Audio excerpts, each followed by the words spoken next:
अस्सलाम वालेकुम, good morning everyone. अच्छा जी, आज का जो व्लॉग है ना स्पेशली स्टूडेंट्स के लिए बड़ा इंपॉर्टेंट होने वाला है। एक क्वेश्चन ना मुझे बार बार मेरे इनबॉक्स में आ रहा है कि स्टडीज़ के लिए आइल्स कितना ज़रूरी है। अच्छा, यूके की ना डिफरेंट यूनिवर्सिटीज़ में डिफरेंट डिफरेंट जो है ना इंग्लिश सर्टिफिकेट्स जो एक्सेप्ट किए जाते हैं, वो आपने सर्च करना है। उसमें लैंग्वेज सर्ट आ जाता है और ISOL पता नहीं कोई इस किस्म का एक वो है, वो आ जाता है, आइल्स आ जाता है।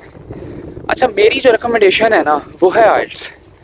आप एक दफ़ा ना आइल्स कर लें तो आपके पास ना मल्टीपल ऑप्शन आ जाते हैं किसी भी यूनिवर्सिटी को चूज़ करने के लिए। लेकिन जब आप एक स्पेसिफिक कर देते हैं, जैसे ड्रिलिंको लैंग्वेज सर्ट इस किस्म का कर लेते हैं, तो फिर आप ना सिर्फ स्पेसिफिक यूनिवर्सिटीज़ को इन टच कर सकते हैं। तो बेहतर ऑप्शन यही है, जैसे आप आइल्स करेंगे तो आपके पास बेतहाशा यूनिवर्सिटीज़ आ जाएंगी। उसके अकॉर्डिंगली आप अपना स्कॉलरशिप भी हासिल कर सकते हैं। तो डिफरेंट यूनिवर्सिटी डिफरेंट स्कॉलरशिप्स देती हैं।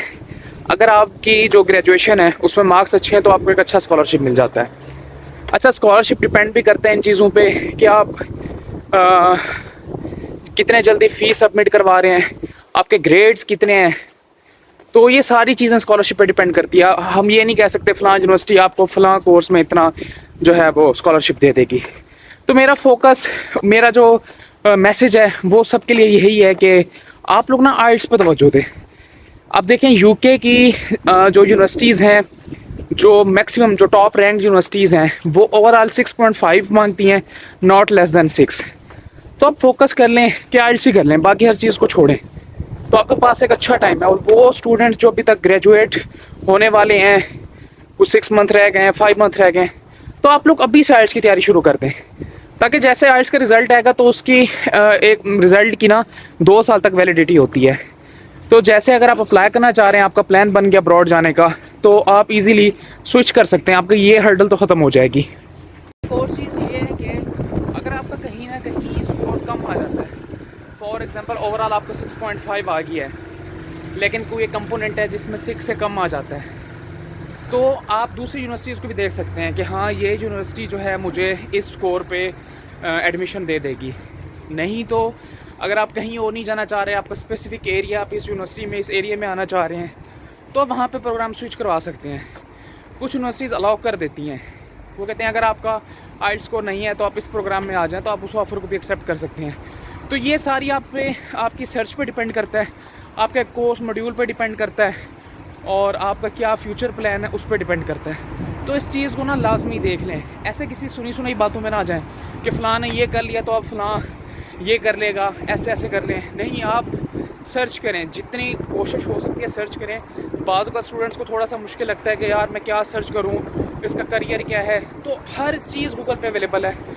आप उसको सर्च करके फिर अपना कोई फ्यूचर गोल सेट करें और फिर देखें अगर आप अपना करियर अब्रॉड में ही सेट करना चाह रहे हैं तो उसको देखें कि यहाँ पे कितनी अपॉर्चुनिटीज़ हैं, और डिफरेंट ग्रुप्स ज्वाइन करें, वहाँ लोगों से इंटरेक्ट करें कि अगर आपने एक कोर्स किया है तो अब आपकी जॉब लग गई है या नहीं लगी, लग गई है तो आप कितना अर्न कर रहे हैं, स्टार्टिंग पैकेजेस कितने हैं। क्योंकि यहाँ पे जो पैकेज है ना वो मंथली के हिसाब से नहीं होते, यहाँ पर एनम होता है। आपको पैकेज दिया जाता है, कॉन्ट्रैक्ट साइन होता है, तो आपको वहाँ पे 1 साल 2 साल 3 साल वहाँ पे जॉब करनी पड़ती है। तो इस चीज़ में ना लाजमी फ़ोकस कीजिएगा। अच्छा, कुछ स्टूडेंट्स ने ना अप्लाई कर दिया होता है एरिया के हिसाब से कि जी ये एरिया मुझे सूट करता है। उसके पीछे रीज़न क्या होती है, या तो वहाँ पे उनके कोई रिलेटिव्स रह रहे होते हैं, या कोई फ्रेंड्स रह रहे होते हैं कि यार आगे हमने जब चलना है तो हमें हेल्प आउट हो जाए यहाँ पे। तो लोग ना मैक्सिमम एरिया चूज़ करते हैं। ये ऑप्शन भी ठीक है, आप एरिया को देखें, वहाँ मौजूद जो यूनिवर्सिटीज़ हैं उनकी फ़ीस स्ट्रक्चर देखें लाजमी, ठीक है।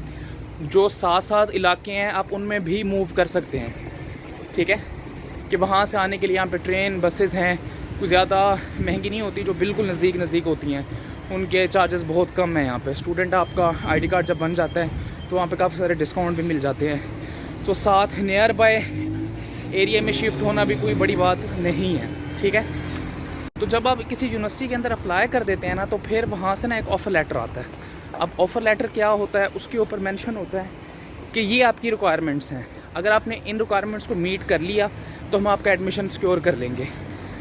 यूनिवर्सिटीज़ मैक्सिमम जो है ना वो 2 ही चीज़ें मांगती है, एक आप सिर्फ इनिशियल डिपॉजिट और एक आपसे मांगती है आइल्स।